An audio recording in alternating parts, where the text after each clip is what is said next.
Of all the things that the FNAF community has given us, I think perhaps the most fascinating phenomenon to me is when an old fan game gets a remaster.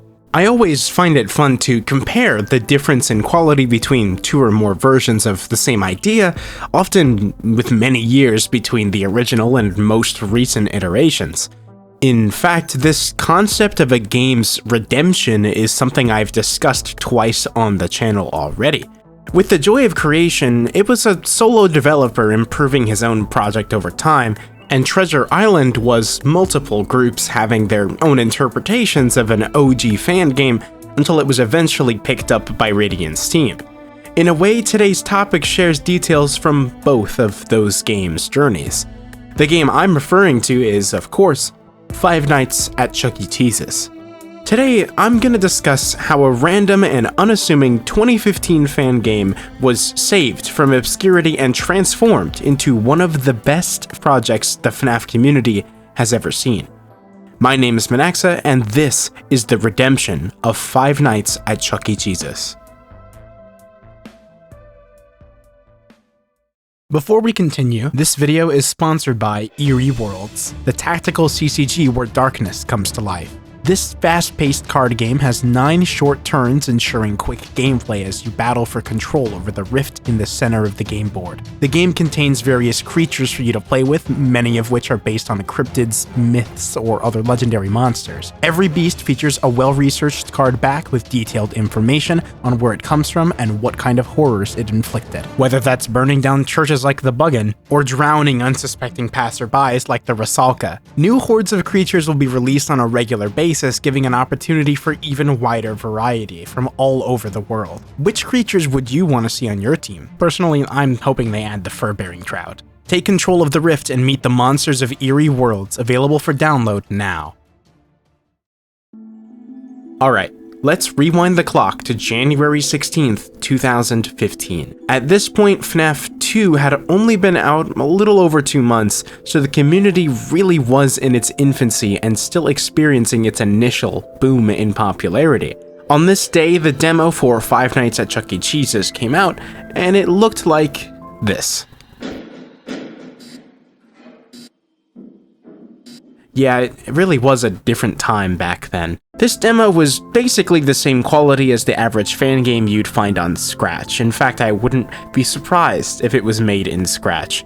The backgrounds were just darkened pictures of interior locations probably pulled off of Google Images. The characters were PNGs poorly edited in Paint.net, and the mechanics were about as bare bones as it can possibly get. But despite any of this, it was still an early entry into the FNAF fan game community at a time when millions were starving for content. So, gameplay videos of the demo got millions of views, with notable examples being Cory Kenshin, Dako, and Riskrim. The game's developer, Leon, also known as Jolly T, posted on GameJolt after the demo was released that the full game was very different from the demo and had become more complicated. And so, a month and some change after the demo, the full version of the game was released. And just like they said, the game was very different. In fact, it hardly resembled the demo in any way aside from the use of Chuck E. Cheese. The gameplay and visuals are still basic even in this iteration, but I won't be too hard on the game though, since by the phone call audio it's evident the developer was like 13 when he made it. Now let me start by thanking you for taking the job while I'm at the old location. There is one interesting mechanic worth noting though. Rather than a door, the center hall has a gate that needs to be wound down over time. Even though it practically served the same use as a door, this concept was still fresh. Also, unlike the demo, there was actually a full cast of animatronics based on the characters from Chuck E. Cheese, including Pasquale, Jasper, Helen, Mr. Munch, Billy Bob, and 2 different variations of Chucky himself, one old and one new. The game also has 6 nights and a very strange cutscene following the completion of the final night, seemingly implying the existence of a shadow Chucky character. The paycheck at the end also revealed that the name of our protagonist was Fred Andrews. Since the game was fairly well received both in its demo and full release, Leon figured it was only appropriate to develop a sequel, But as it goes so often, this never happened.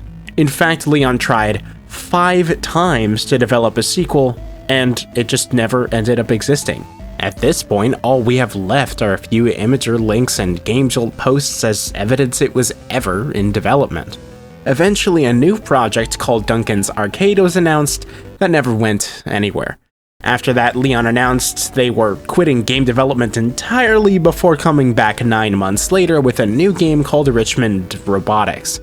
And I bet you could never guess, but that never went anywhere either.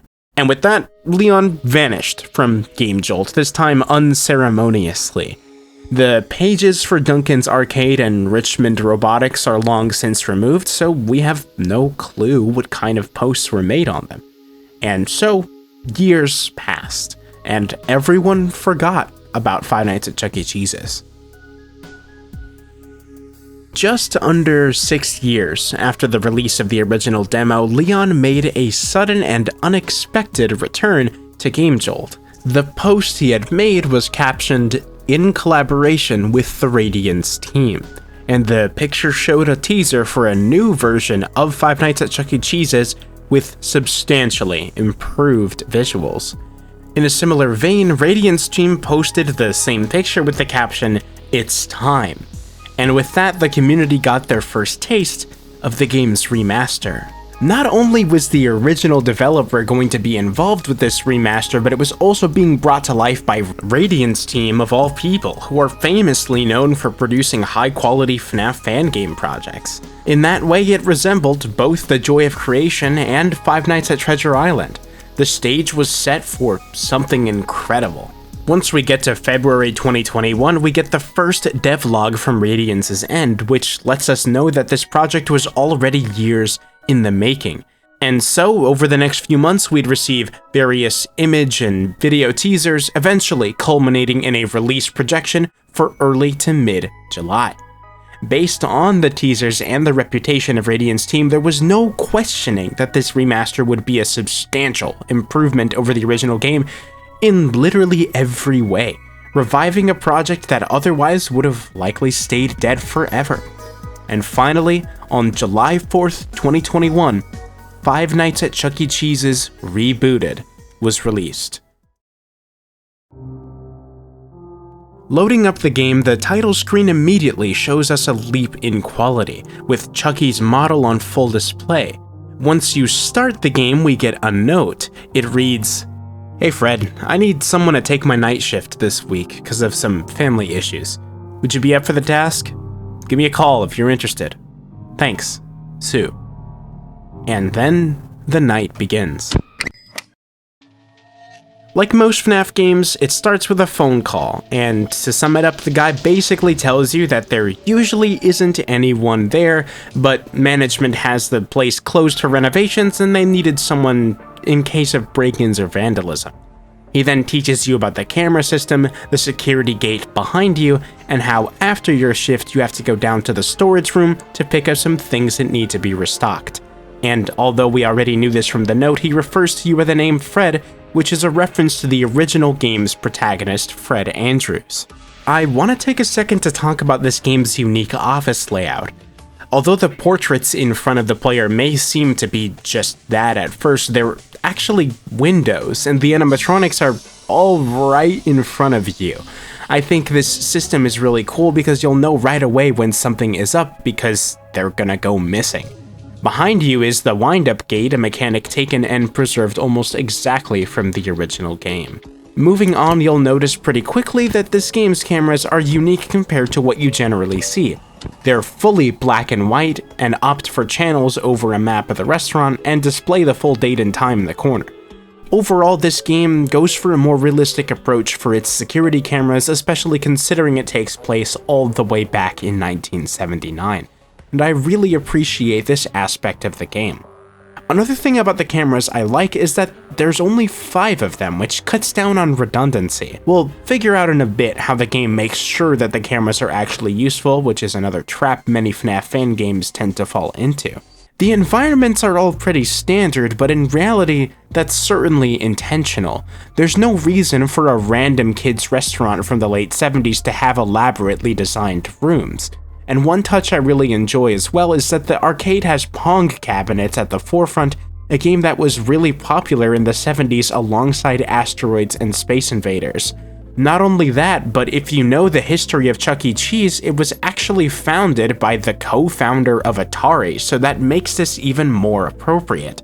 Anyways, let's talk about the night itself. On night 1, Chucky's the only one who can move, and he doesn't even start moving until the phone call is over. After he disappears from his portrait, you can track him moving throughout the establishment. Once he gets close, he'll have a line of dialogue as a sound cue to let you know that he's there, and you can shine the light to see him hiding near the wet floor sign. You may have noticed as well that Chucky has been almost dragging himself across the floor everywhere he goes, and that's because these original animatronics were only consisting of the top half of the characters' bodies, since they were only meant to be hanging out of a portrait.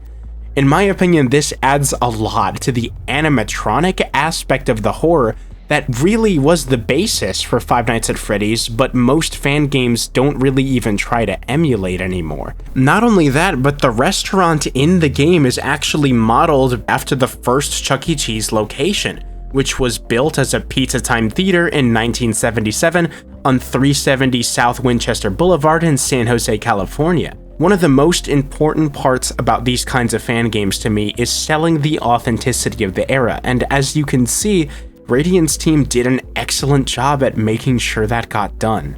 Once you beat the night, we move on to the storage room the phone guy mentioned briefly, which is actually a minigame between nights. Using your limited field of view, you need to search the shelves for certain items on a randomly generated list, and you have a certain amount of strikes for clicking on incorrect items. However, during this minigame, you have your back to an entire room, and someone is in there with you.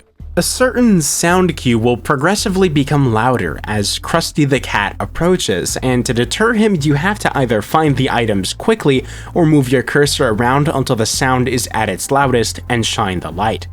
To tell you the truth, it is usually much easier to try and find the items quickly, as it's not actually that hard to do.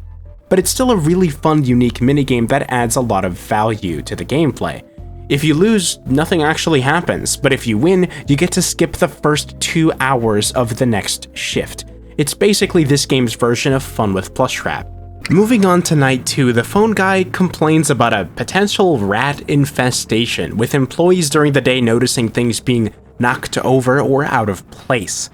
And strangely, he then refers to a singular entity by it as staying in the back room, which is Channel 4. And he attributes the potential infestation to whatever's back there. He tells you to keep a close eye on it, and he also says that a technician complained about animatronics acting up, citing that they're trying to perform when they're not meant to. He says to use the stage call, which is a switch or button on the left side of the desk.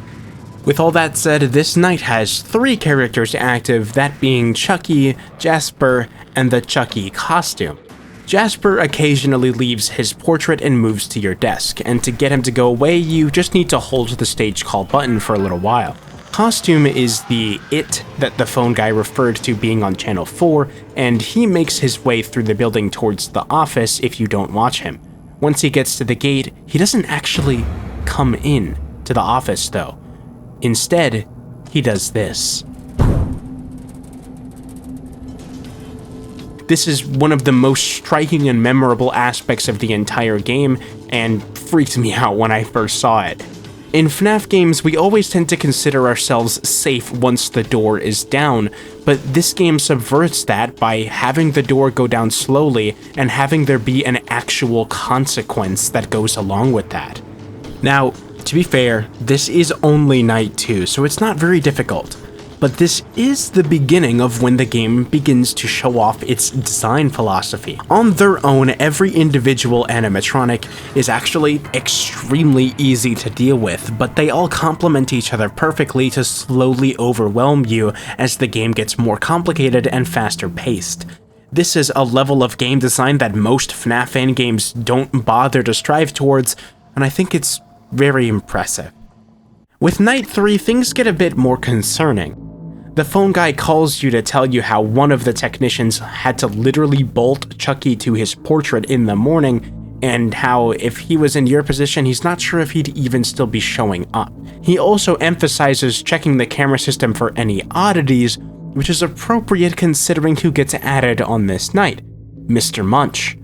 The way Mr. Munch works is that when you see he's left his portrait, you have to check the cameras to find him as fast as possible. He can be on any of the 5 channels, so this single-handedly serves to make it so that the entire camera system is integral to the gameplay loop with no redundancies.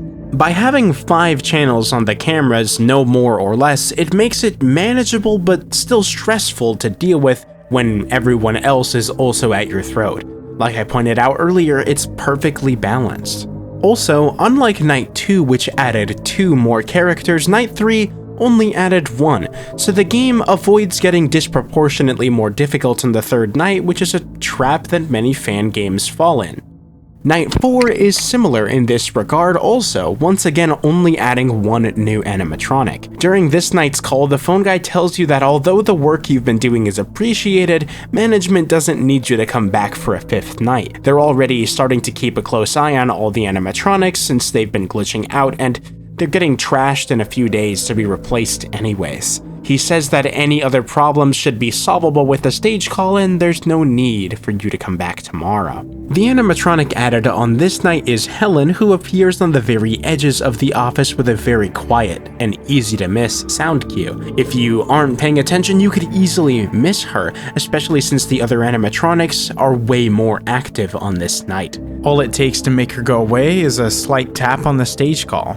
Now, although the lore of this game doesn't have much depth, I think it's rather interesting, and this night's phone call marks the point where some conclusions about it can be drawn. Based on this wider context and this line from Chucky, "I will not be replaced," we can gather that the reason for the animatronics acting up is because they're either angry or afraid that they're going to be replaced, either left to rot in a storage unit or trashed entirely. As far as I know, it's never established how the animatronics are sentient, since there's no murders or ghosts like FNAF generally has. Once again, the game goes out of its way to subvert expectations. Finally, we get to Night 5, where the phone guy questions why you came back for another shift and says that there was an incident during the day. It doesn't seem like anyone actually got hurt, but he says the animatronics started saying things they weren't programmed to say and doing things they weren't programmed to do. They had to close early because they couldn't keep them on stage. I really appreciate the way that this game doesn't explicitly say that anyone is in danger or actually got hurt. It's just ambiguous enough for you to be freaked out at the fact that these robots are doing things that they weren't even programmed to do. And once again, I just really like that the game goes out of its way to avoid doing things every FNAF fan game does. With this night, we get our final introduction, which is Pasquale, and he's actually the only stage animatronic that doesn't leave his portrait, at least until you get jump scared. Every time you exit the camera, he has a chance to begin twitching, which lasts a few seconds, and if you don't use the stage call in time, he'll jump scare you. So by this point, using the stage call every time you turn around from the gate or exit the cameras is a pretty good strategy. If you can manage to survive all 6 hours, or 4 if you beat the post-night minigame, you get rewarded with a check for Fred Andrews from Pizza Time Theater. And before we move on, I want to take a second to talk about how the game made me feel when I played it. The atmosphere and vibe of this game resembles the original FNAF run probably more than any other FNAF fan game I've played, except for maybe the original Five Nights at Candy's. I was actually pretty scared throughout my playthrough, and this is thanks to the immersive environments, amazing character models, and sound design. I honestly can't stress enough how well put together this game is, but we're not done talking about it. You see, once again subverting expectations and differentiating itself, Rebooted doesn't bother having a night 6 actually ending at the 5th, but it does have the custom night as a bonus. However, the custom night isn't just a menu that lets you change AI values. There's several preset challenges which actually unlock even more characters, on top of having an extra layer of customization.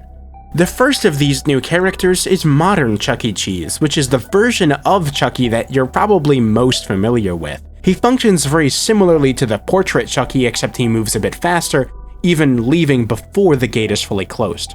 The second is the bear, who is missing the face of his suit, revealing the endo underneath. This animatronic is based on a character from Showbiz Pizza, which was the company that eventually outcompeted and acquired Pizza Time Theater and later became Chuck E. Cheese. He sits in the hall and needs to have the light flashed repeatedly if he's standing to make him sit back down. Pretty much like Nightmare BB in UCN. Munch Jr. is an abomination the likes of which has never been seen on this earth. He appears in the office and needs to be clicked to make him go away. Otherwise, he ends up preventing the camera from being used, which lets costume move freely among other inconveniences, essentially making him a handicap on top of a handicap. Finally, we have Dolly Dimples, who is probably the most unique of these bonus characters. She sits in the office and has a timer that slowly depletes. To prevent it from running down, the player must hold control. However, if it does run out, she disables the stage call switch, which, as you might imagine, is pretty bad. Once you unlock every character, you can do the final challenge of this game, which is True Nightmare. 10 animatronics, all on AI level 20. Needless to say, it's pretty damn hard, but it's not the hardest thing the game has to offer, not even close. Earlier, I vaguely mentioned that the Custom Night had an extra layer of customization, but I conveniently decided not to elaborate on it. You see, in the Extras menu underneath all of the behind the scenes and bonus content is a Challenges page. Here we can find 3 extra challenges which add new layers of difficulty to the game: Aggressive, Power Mode, and Long Nights. Long Nights is the most obvious of the 3, doubling the night length from 6 to a whopping 12 minutes long. Power Mode adds limited power, and simultaneously adds the ability to turn the desk lamp off. And this is recommended because it depletes the power very quickly. Unfortunately, turning the lamp off makes it pitch black inside of the room, so as you might imagine, this takes a bit of getting used to. Finally, the most substantial challenge is Aggressive, which completely readjusts the cooldowns and limitations of basically every animatronic action in the game, taking the safeties that were put in place to keep the game balanced and fair, and deleting them. Theoretically, the hardest challenge with all this in mind would be True Nightmare All Challenges. True Nightmare on its own was already pretty damn difficult, but this was deemed so unbelievably hard that it was considered impossible for years. That is, of course, until perhaps the greatest Five Nights at Freddy's player ever came along and grinded it for 200 hours. His name? Shooter25.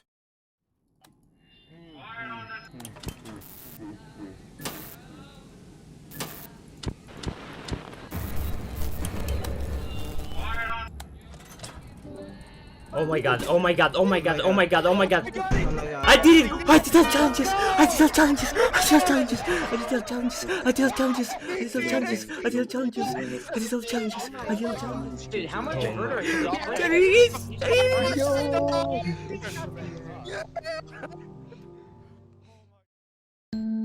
At the time, this was considered the hardest achievement ever in any FNAF game, fan-made or not. Now, almost 2 years after it was done, the challenge is barely within the top 10, but make no mistake, it's still one of the hardest accomplishments ever done within the Five Nights at Freddy's community. Looking back at it now, if it weren't for Radiant's team collaborating with Leon, Five Nights at Chuck E. Cheese's would have gone down as an average kid's fan project from the golden days of FNAF that fell into the depths of obscurity. In the end, though, that's not what happened. The game has established a lasting legacy as a masterfully crafted love letter to both Chuck E. Cheese and Five Nights at Freddy's, while also appealing to the Max Mode community who loves a challenge. I think being able to do all that as a free fan project produced purely out of passion is genuinely pretty damn cool.